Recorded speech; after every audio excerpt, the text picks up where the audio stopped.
there's a generation of us who spend a lot of time at work. Yeah. And at work, it's good.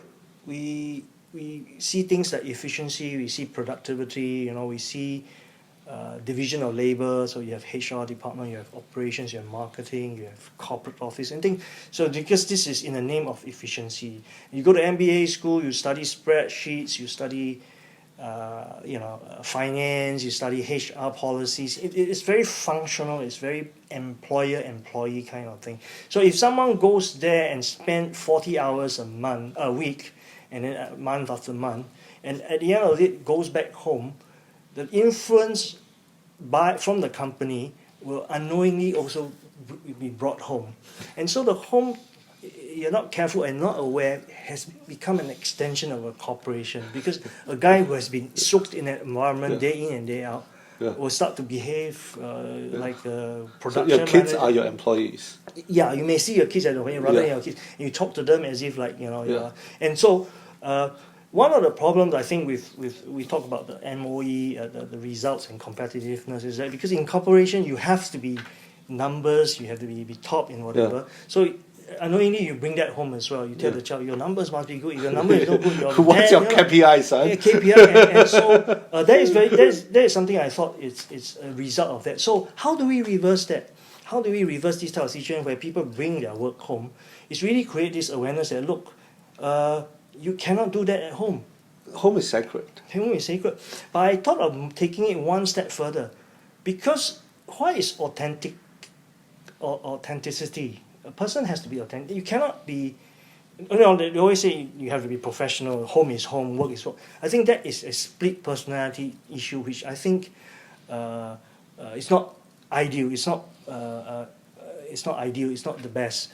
What I like to think is that a person, the orange juice philosophy. When you squeeze orange juice should come out, whether it's at home or at work. If you are that person, you are authentic because that's you. So what is the solution? So the thing is that, can we reverse the whole thing? Can we bring home to work? Mm-hmm. Because one of the things we share with the fathers is that, look, if your home is doing well, you're a happy man, you're a confident man, and guess what? You take that kind of attitude. So you're reversing the process. We are thinking, I'm exploring the possibility of trying to bring this back. I think in recent years, there are not too many companies that are adopting this, but I believe if you think about it, if you manage a company, it's all about spreadsheets, it's all about functions, processes and all that. And that puts people into numbers. So you're a number, you're a data. Whereas if you are a parent, then the person is not just, is like a child to you. He stays with you for 40 hours a week, and the whole well-being. You have actually the opportunity to have some very good positive impact on a person's life. And as a leader of an organization, I can choose to say, okay, if I'm treating you like a child, what does it mean? It means that I need to learn to develop trust. I need to learn to nurture. I need to learn to have conversation and relationship with each other. So let me clarify. You're treating the employee like your own children, not like a child. Yes. Yeah. Huge difference. Yes, that's right. Yeah. And like how you would raise a child, or how you like your children. So when you have a problem, in today's corporation, why people hate work sometimes? You come back and say, oh, I really hate, because there's so much pressure, because there's always number expectation, and if you don't do well, you're fired. Hire and fire kind of culture. Is it good? Well, it seems to go on the numbers, but this is our short-term gains. But in the longer term, the company will have zero loyalty. They will have staff who just don't care. Yep. The attitude is terrible. Or you want to have one that really treats workplaces just like home. And if you're a father, or you're like a father to an employee, and if that is a child to you, if he does something wrong, what do?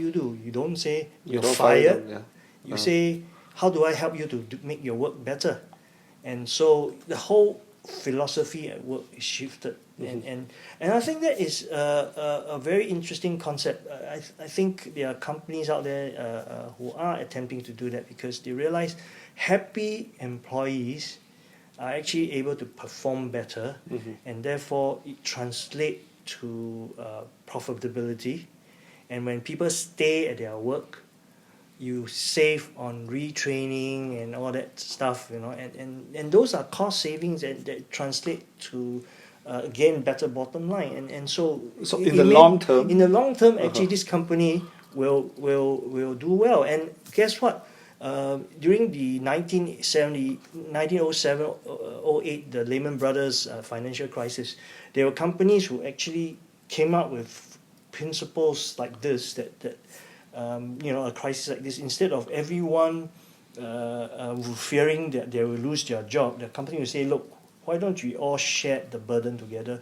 As CEO, I'll cut my salary by 15%, the most, and the rest will have less gradually. But more importantly, everyone takes on this thing called no pay leave.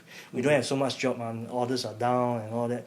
So instead of firing people that is not needed, sharing the burden, everyone share that burden. So some can afford more because they have greater savings, will say, okay, I can take a few more days more off, no pay leave, to allow those who need money to take up the job. And you can only do that when there's trust, when there's relationship, when there's communication.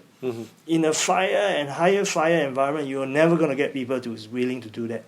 But you have companies who manage to do that. Why? Obviously, there's something in it that those are the different. built to last companies. Yes. So, and to me, this is in a way a parenting the corporation kind of philosophy, in which I'm quite keen to extend it. Because when that is done and that is indoctrinated to people in that company, I would believe that their homes will be just as well, because they will take that same caring and sharing and nurturing concept back home, and their children will see it, and then your children will grow up, and then they will learn that, and they will bring that to their work. And if that company is still there doing the same thing, they will do the same like to the children. So overall, the whole society becomes better. The whole thing will move up.